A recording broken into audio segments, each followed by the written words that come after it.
নাম মানস দে, ব্যারাকপুর বিজেপি সাংগঠনিক জেলার সহ সভাপতি। মানুষ আর তৃণমূল কংগ্রেসের কথা শুনছে না। তৃণমূল কংগ্রেস যেটা বলছে মানুষ জানে, তৃণমূল কংগ্রেস আমাদের ভুল বোঝাচ্ছে। প্রত্যেকবার ভোট এলে নানান মিথ্যা কথা বলে, নানানভাবে আছিলা করে 3টে ভোট ওরা পার করেছে, আর মানুষ বিশ্বাস করছে না তৃণমূল। মানুষ জানে যে আমাদের আগামী দিনের ভবিষ্যৎ সেটা বিজেপির হাতে, এবং বিজেপি আমাদের ভবিষ্যৎ তৈরি করে দেবে। আচ্ছা, প্রধানমন্ত্রী বিহারে বলেছেন বিহার পরেই আমাদের ওয়েস্ট বেঙ্গলে বাড়ি আছে, তো আপনারা কতটা? আমরা আশাবাদী মানুষের স্বতঃস্ফূর্ত সাড়া পেয়ে, আমরা এখন যেভাবে সাড়া পাচ্ছি, মানুষ যেভাবে এগিয়ে আসছে, হিন্দুরা যেভাবে জেগে উঠেছে, আমরা আশাবাদী যে বিজেপি 2026-এ আসবে এবং তৃণমূলের বিসর্জন হবে। বিরোধী দলনেতা শুভেন্দু অধিকারী বলেছেন যে যদি 26% শেয়ার যদি বাংলায় কমপ্লিট হয় তাহলে 2026-এ তৃণমূল সরকার আর থাকবে না। আমি ওনার সাথে পূর্ণ সহমত পোষণ করছি এবং আমাদের দলও সেইভাবেই সেই লক্ষ্যেই এগোচ্ছে। আচ্ছা, যারা মুসলিমরা আপনাদেরকে ভোট দিবে না, হিন্দু ভোটরা 3 জায়গায় ডিভাইড হচ্ছে, কংগ্রেসে, টিএমসি, আপনাদের বিজেপি, তো তাহলে কীভাবে আপনারা? না, এবারে কিন্তু আপনার ভোটের ট্রেন্ডটা অন্যরকম হবে। এবারে মানুষ তার ভোট, হিন্দুরা তাদের ভোটটা নষ্ট করবে না, এবং আমরা অনেক টিএমসির হিন্দুদেরও ভোট পাবো। আমরা হিন্দুরা জেনে গেছে যে এই 2026-এ আমাদের নিজেদেরকে নিজেদেরই রক্ষা করতে হবে। তো এবারে আর ভোটটা ভাগ হবে না। আমরা মানুষের যেভাবে সাড়া পাচ্ছি, মানুষ যেভাবে এগিয়ে আসছে, আমরা বুঝতে পারছি যে এবারে হিন্দুরা আর ভোট ভাগ হতে দেবে না। তারা অন্তত ভোটের সময় ভোটটা বিজেপিকে দেবে, যে যাই পছন্দ করুক। এই শেয়ার নিয়ে যেভাবে মতুয়াদের ওপরে সবথেকে বেশি প্রভাব পড়েছে এবং চাপ পড়েছে, দেখা যাচ্ছে অনেক মানুষের মৃত্যু হচ্ছে, বিএলওদের মৃত্যু হচ্ছে, এবং সাধারণ মানুষের এই এসআইআর এর ভয়তে যে মৃত্যু হচ্ছে, আপনার কি নজরে দেখছেন? আরও 11টা রাজ্যে এসআইআর হচ্ছে, সেখানে তো বিএলওদের মৃত্যু হচ্ছে না। তো মমতা ব্যানার্জি প্রেশার করছে, মমতা ব্যানার্জি একটা মেন্টাল করছে। ধরুন একজন মানুষ অসুস্থ হয়ে মারা গেল, তৃণমূল সেটাকে দেখাচ্ছে যে কোনোভাবে একটা চিরকুট নিয়ে, কোনোভাবে একটা নিয়ে, যে বিএলও এই জন্য মারা গেল।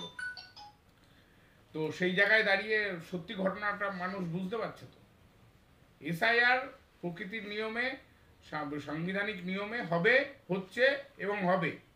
তো সেখানে একটা বিএলওর কোনো শারীরিক অসুস্থতা থাকলে হতেই পারে। এবার তৃণমূল সেটাকে প্রচার করছে যে তার শারীরিক অসুস্থতা, তার শারীরিক এবার তার কিছু কিছু লোকের বাড়ির লোকেরাও এটাকে সমর্থন করছে, এই জন্য যদি কিছু পাওয়া যায়। আর মমতা ব্যানার্জি তো মরলেই টাকা দেওয়ার জন্য ব্যাংক খুলে রেখেছেন। উনি সেই ডায়মন্ড হারবার মদ কাণ্ড থেকে শুরু করে যখনই কেউ মরেন টাকা তুলে নিয়ে হাজির হয়ে যান। আর জি করেও যখন নির্যাতিতা মারা গেছিলেন, তার বাবা মার কাছেও টাকা তুলে নিয়ে চলে গেছিলেন।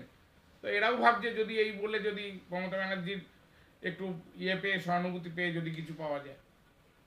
মতুয়াদের গড়ে যেভাবে আপনার মতুয়ারা যেভাবে তাদের লিস্ট থেকে নাম বাদ যাচ্ছে, যেমন আপনার কিভাবে তারা করছেন, বুঝেছেন তাদেরকে? আমাদের মাননীয় স্বরাষ্ট্রমন্ত্রী বলেছেন, এবং আমাদের বিজেপি দল সর্বসমক্ষে প্রচার করছে, সে মতুয়া হোক আর যেই হোক, হিন্দু হলেই, তারা শরণার্থী হোক আর যাই হোক, তারা ভারতীয় নাগরিক, এবং তারা আবেদন করলেই ভারতীয় নাগরিকত্ব পাবে। তো আমরা সিএর মাধ্যমে তাদেরকে বলছি আপনারা আসুন, আমাদের জায়গায় জায়গায় ক্যাম্প খোলা হয়েছে, আমরা আপনাদের সাহায্য করব। তাদের ভয় পাওয়ার কোনো কারণ নেই। ভয় তৃণমূল দেখাচ্ছে, তৃণমূল এটা একটা রাজনীতি করছে, তৃণমূলের ভয় হয়ে গেছে। আসলে 2026-এ বিসর্জন হবে, যেভাবে মানুষ তৃণমূলের বিরোধিতা করছে, তৃণমূল ভয় পাচ্ছে যে এভাবে হলে মুশকিল। আচ্ছা, মাননীয় মুখ্যমন্ত্রী বলছেন যে ইলেকশন কমিশন বিজেপি এজেন্ট হয়ে কাজ করছে, এটা নিয়ে আপনি কি বলবেন? এটা তো মমতা ব্যানার্জি যখন টিএন সেশন ছিল তখন ভালো ছিল, উনি তখন বিরোধী নেত্রী ছিলেন।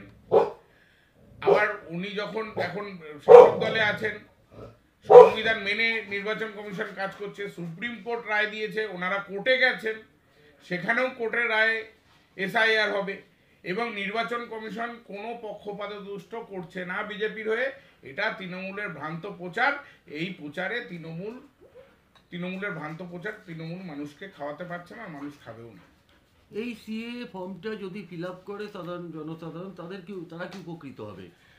মানুষ তার উপকৃত হওয়ার ব্যাপার নেই, মানুষ তার নাগরিকত্ব, তিনি যে তার যে ভোটার অধিকার আছে সেটা হবে, এস্টাবলিশড হবে।